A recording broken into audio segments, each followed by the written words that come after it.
Assalamu alaikum. Barkanmu da Juma'a. Fatan kowa yana da lafiya. Allah Ubangiji ya sa mana albarka a cikin wannan rana. Ya sa kuma mu gama da duniya lafiya.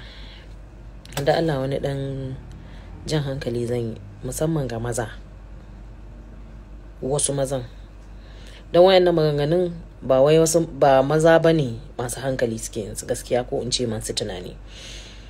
Za ga ka gama ci social media wani baka ma sani akwai mata aure da yawa cikin social media, akwai su da yawa, akwai tsoffin mata cikin social media, akwai matasa, akwai 'yan mata, akwai zawarawa. So ba kowace mace bace kai zaka shiga kawai dan ka samu dama zaka shiga wall ɗinta je ki aure ya fi miki. Kai mata nawa ne gidanku kila ma mamanka bata da aure, to menene naka na damun kanka? Sannan an bibiya wallahi tallahi zuri aka kaf mata Allah ya ga dama ya baka, to me yasa ba za ka tattala na gaban ka ba ka samu wasu ido? Wasu kila ma tun kahin ka san da aure su sun yi auren ma.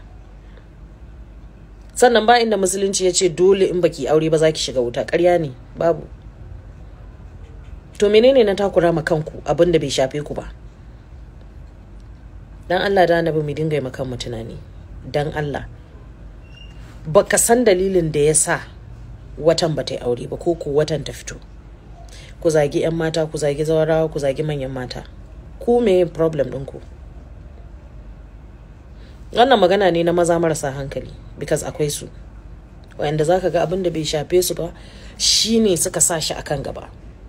Dan namiji mai hankali da ya san darajar kanshi, ya san darajar mace, wallahi ba zai zo social media yana zaginta ba, ko ya zo yana cewa ki je ki aure. Mata nawa ne a cikin gidanku da ba su yi aure ba? Suna nan ana ci da su, kila ma ba mai abin yi cikin gidan, amma idan ku ya rufe wanda kawai kuka gani da ba, kuma in yanzu za a sa maka bindiga da igwa ka je ka nemo ta baka san inda take ba, simply because ka ganta social media shikenan sai ya zamanto ka samu daman zaginta tunda ka samu data free.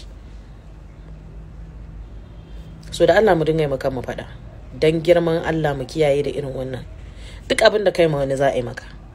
Idan kana ganin ka zagi mace ko ka zagi yarinya, ka zagi bazawara, wai kana ganin ka tafi free, wallahi in kana ganin kai juya ne ba za ka haihu ba, wallahi kana da 'yan uwa ciki zuri'an kamata wa'anda sai ya maka ciwo abin da za a yi musu. So dan Allah dan annabi mu dinga kiyayewa, abin da bai shafe mu ba mu dinga kiyaye shi. In kai addu'a ma Allah zai ansa. Allah ya ba ku mazaje na gari ma yayi. Allah ya shirya mu gaba daya.